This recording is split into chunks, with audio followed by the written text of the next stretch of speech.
What is going on, everyone? The Final Fantasy set is nearly upon us, and with it comes 4 new commander decks. Now, I have some pretty strong opinions about Universes Beyond, but I will not be discussing those in this video. The purpose of this is just to provide a brief overview of all 4 decks so you can decide which one is best for you. Something that's unique about these decks is they are all based on specific Final Fantasy games. Not only are all the new cards in each deck representing characters and events from that game, but even the reprints have been given new art depicting scenes from, say, like Final Fantasy X. So Wizards of the Coast really leaned into the flavor with this set. Wish they'd put that much effort into universes within sets. So anyway, let's start with Limit Break, which has Final Fantasy VII as its overarching theme. The face commander is Cloud, ex-soldier, a 5-mana 4/4 with haste that will attach equipment to himself when he enters, and then when he attacks, you're going to draw a card for each creature you control that's attacking with an equipment, and yes, that's a card per creature, and then he'll also make a couple treasures if he has 7 or more power. The alternate commander is Tifa, martial artist, who also cares about creatures with power 7 or greater, and can generate multiple combat steps. So the core theme of this deck is equipment.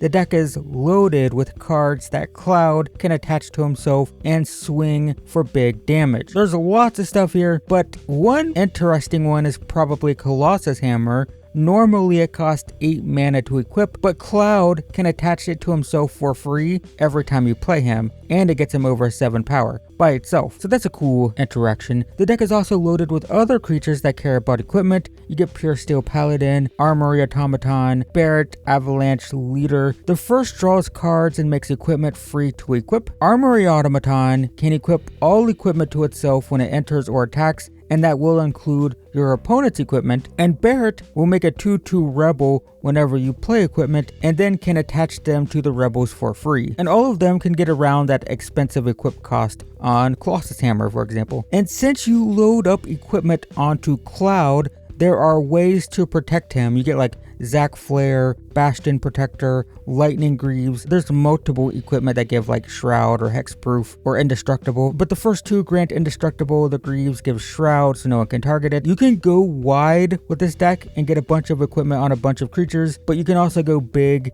and just make a massive Cloud and then protect him with stuff like this. And there's plenty more we don't have time to talk about. There's more equipment, there's more payoffs, there's more big powerful threats, including an alternate win condition with the Hellkite Tyrant, and there's plenty of flavorful legendaries if you're a fan of Final Fantasy VII, but generally you should expect to go big with equipment and swing for the fences. If that sounds like your thing, check out Limit Break. Next up is Scions and Spellcraft, which has Final Fantasy XIV as its theme. Do note that the names from this game are very difficult for me to pronounce, so apologies for this, but the face commander is Ishtula, Knight's Blessed, a 4-mana 2/4 with Vigilance that says at the beginning of each end step, if a player lost 4 or more life, you draw a card. Keep in mind this is every single end step, including your opponent's, so any turn that someone loses 4, you draw a card. She will also deal 2 to each opponent, and you gain 2 whenever you cast a non-creature, which helps you get to that 4 life, right? Backup commander is, here we go again,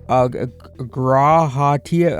Look, it's, this is going to be a rough deck for me. It says when you play non-creatures, you can pay X life equal to the mana value to get a 1/1, and then you put X counters on it. It's a bit complicated, but basically, if you were to cast a 3-cost spell, you can pay 3 life to make a 4/4. A 1/1 with 3 counters on it, right? If you play a 5-cost spell, you can pay 5, make a 6/6. That's the idea. So you can see both of these care about casting non-creatures. This is an Esper spell casting deck, and that continues with things like Papa, the whatever this is called, Estinian, What's-His-Face, and Hermes. The irony of this game is like they're very sort of European sounding names, but they're very bizarre. I'm sorry. The first drains life whenever you cast spells. Estinian gets counters and draw cards whenever you do that. Hermes makes 1/1 birds. Seems familiar. We've had stuff like this before. The idea here though, spells. And something that's notable, there's a common theme here. They're all legendary, and there are a lot of legends that care about non-creatures. You have Cryo, or however that's pronounced, Van Daniel,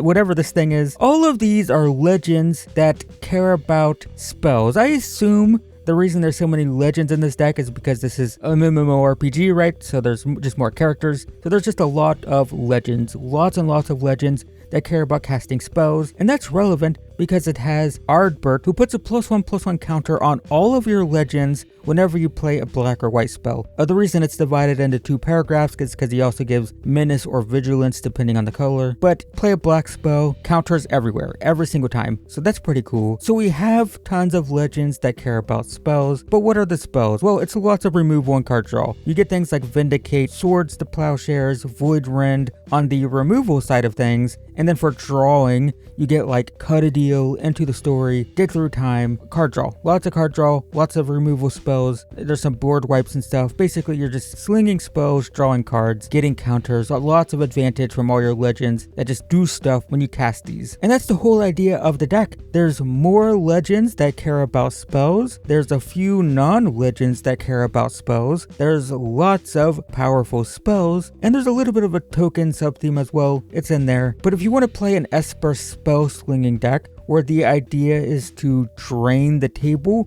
while drawing a bunch of cards, check out Scions and Spellcraft. Our third deck is Counter Blitz, based on Final Fantasy X, which is actually the only game in this batch that I've played. I've played a few Final Fantasy games, just this is the only one in the commander decks that I played. The face commander is Titus, Yuna's Guardian. He's a 3-mana 3/3, and he lets you move a counter from one target creature to another at the beginning of combat, and there's lots of tricky things to do with this. We'll talk about those in a little bit. And then whenever you deal damage to a player with one or more creatures with counters, you draw a card and proliferate, so you amplify those counters. The backup commander is Yuna, Grand Summoner, a 4-mana 1/5 that can tap to add mana of any color, and if you use it to cast a creature, it enters with 2 +1/+1 counters. And then when things with counters die, she can move their counter somewhere else, similar to like an Ozolith type of effect. So clearly the deck cares about counters. So it has things like Trammel, Forgotten Ancient, Hardened Scales. The first is a new card that causes every non-token to enter with an extra counter. Forgotten Ancient, of course, whenever anyone plays anything or whenever an opponent plays anything, it gets a counter and then it can move them. Hardened Scales just amplifies counters. If you get any number of them, you get an extra one. So counters.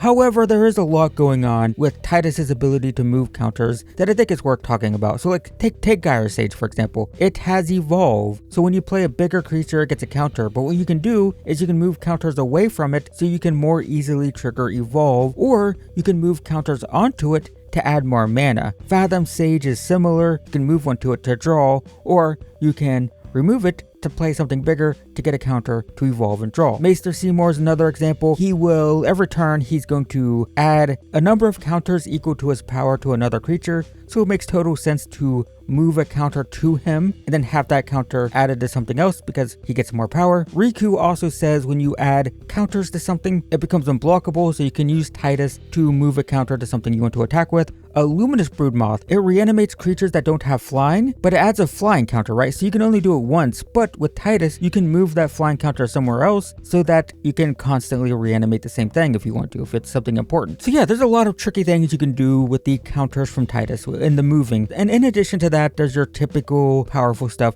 Dust Shell Crawler, Chocobo Knights, Sphere Grid. All of these just make things that have counters more powerful by granting things like Trample, Double Strike, Reach, plenty of just raw power, add counters, add more counters, make things big, in addition to Titus being a little bit tricky. So yeah, there's plenty more we don't have time to talk about. There's more things that add counters, there's more things that take advantage of counters, plenty of flavorful Final Fantasy X cards, but generally, if you want to play banned counters with a few tricks up its sleeves, check out Counter Blitz. Our final deck is Revival Trance, based on Final Fantasy VI. The face commander is Terra, Herald of Hope, a 3-mana 3/3 that will mill 2 cards every turn and gain flying. And when she deals combat damage to a player, you can pay 2 mana mana to reanimate a creature with power 3 or less. So she's low cost, pretty aggressive, and she can reanimate small things. The alternate commander is Celeste, Rune Knight, a 4 mana 4/4 that will let you discard reanimation targets basically. You're trying to discard stuff that you want to reanimate, and when you reanimate something, it will add +1/+1 counters to all your creatures. Not the thing you reanimate a creature, everything gets a +1/+1 counter. So this is a reanimator deck, so you'll see things like Stitcher Supplier, Lock Treasure Hunter, and Mog Moogle Warrior. All of these help get big creatures into the graveyard by either milling or like drawing and discarding. The Supplier mills 6 total when it enters and dies. Lock makes everyone mill, makes treasures, and then lets you cast stuff from among the milled cards. Can be yours, can be your opponent's, and ultimately you're getting stuff into your graveyard. Mog makes everyone draw and discard, and also gives you a bunch of free stuff for what everyone discards. It's a big paragraph. It's everyone mills, and then depending on the card type, you get something. So yeah, all of this milling and drawing and discarding is just to get big stuff into the graveyard, like Kefka, Umaro, and Sepulchral Primordial. The first exiles a card at random from everyone's graveyards, and then lets you cast spells for free, and it also makes the owner of those spells lose life equal to its cost. If you cast a 5-cost thing, they lose 5, so it actually punishes people for playing big stuff. Umaro is a big beat stick that can also help fill your graveyard by discarding your hand and redrawing. It's not quite a wheel effect, he only draws 4, but if you have less than 4, it's actually card advantage. And yeah, Primordial, classic, it's just gonna pull a bunch of stuff from everyone's graveyard. So big stuff into the graveyard, so you need reanimation spells. You get stuff like Reanimate, Stitch Together, Rise of the Dark Realms, which just get massive things out of the graveyard for super cheap, or in the case of that last one, it just